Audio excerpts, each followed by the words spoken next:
नमस्कार। For your information, सहज सरल और संक्षिप्त के इस नए अंक में आपका आपके परिवार के साथ स्वागत है। आइए नज़र डालते हैं आज की उन सुर्खियों पर जो हमारी और आपकी जानकारी के लिए ज़रूरी हैं। पहले राष्ट्रीय खबरों पर एक नज़र। कांग्रेस के वरिष्ठ नेता गुलाम नबी आज़ाद से मुलाकात के कुछ दिनों बाद कांग्रेस अध्यक्ष सोनिया गांधी ने मंगलवार को आनंद शर्मा और मनीष तिवारी समेत G23 समूह के कुछ और असंतुष्ट नेताओं से उनके आवास पर मुलाकात की और पार्टी के आंतरिक मुद्दों को सुलझाने पर चर्चा की। पता चला है कि बैठक के दौरान नेताओं ने पार्टी को मजबूत करने और अगले दौर के चुनाव में भाजपा से मुकाबला करने में मदद करने के लिए इसे पुनर्जीवित करने के तरीके सुझाए हैं।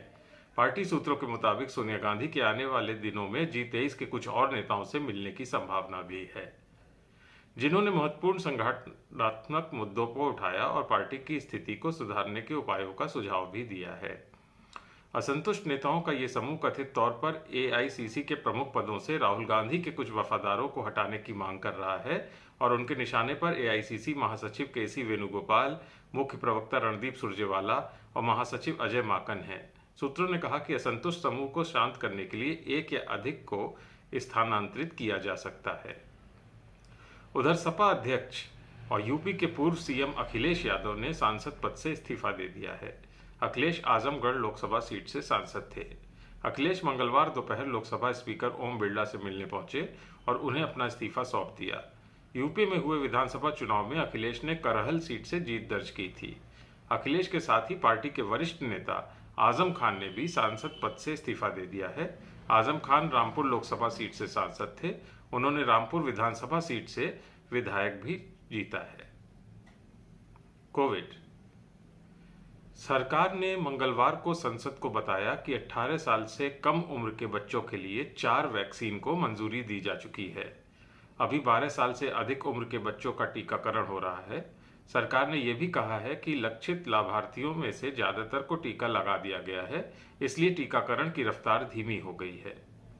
केंद्रीय स्वास्थ्य राज्य मंत्री भारती प्रवीण पवार ने राज्यसभा को एक लिखित जवाब में बताया कि बच्चों के लिए जिन 4 वैक्सीन को मंजूरी दी गई है उनमें जाइडस कैडिला की जाइकोव डी जो कि 12 वर्ष और उससे ऊपर के लिए है, भारत बायोटेक की कोवैक्सीन 2 से 18 वर्ष आयु वर्ग के लिए, बायोलॉजिकल ई की कोर्बेवैक्स 5 से 18 वर्ष के लिए और सीरम इंस्टीट्यूट ऑफ इंडिया की कोवोवैक्स 12 से 18 वर्ष आयु वर्ग के लिए शामिल है।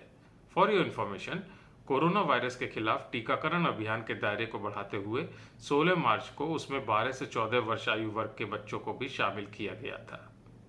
अंतर्राष्ट्रीय खबरों पर एक नजर। कश्मीर को लेकर पाकिस्तान अपनी हरकतों से बाज नहीं आ रहा है। भारत के बार बार समझाने और सच का सामना कराने के बावजूद वह अंतर्राष्ट्रीय मंचों पर कश्मीर को लेकर दुष्प्रचार में जुटा है।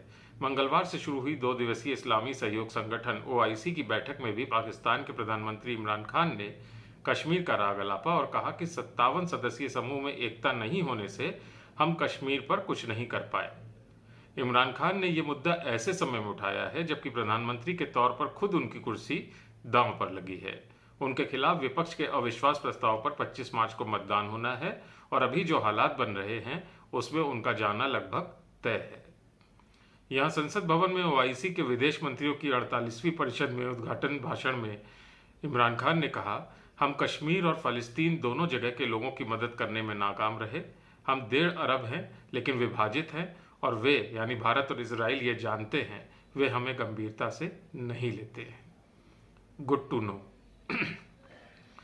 आज 22 मार्च है, विश्व जल दिवस। जल एक ऐसा दुर्लभ प्राकृतिक संसाधन है जो सिर्फ कृषि कार्यों के लिए ही नहीं बल्कि पृथ्वी पर जीवन के लिए भी बेहद महत्वपूर्ण है। लेकिन चिंतनीय स्थिति यह है कि जल की कमी का संकट न केवल भारत बल्कि दुनिया के लगभग सभी देशों की एक निकट समस्या बना हुआ है। तो लोगों को जल का महत्व बताने और कैसे अलग अलग तरीकों से उसे संरक्षित किया जा सकता है, इसके लिए जल दिवस मनाया जाता है।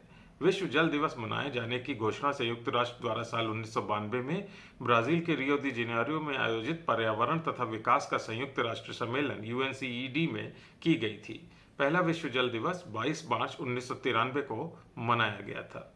जल दिवस हर साल एक थीम के साथ सेलिब्रेट किया जाता है। इस साल की थीम है भूजल, अदृश्य को दृश्यमान बनाना, जिसे IGRAC यानी international ground water resource assessment centre द्वारा प्रस्तावित किया गया है।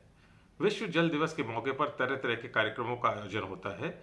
नाटक, कविताओं, भाषण, पोस्टर, तस्वीरों और स्लोगन के जरिए लोगों को जल के महत्व और इसके संरक्षण की आवश्यकता को समझाने की कोशिश की जाती है।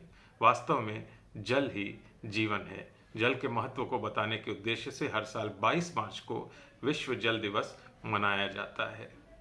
आज के लिए बस इतना ही। अपना और अपने परिवार की सेहत का बहुत ख्याल रखिएगा। शुभ रात्रि।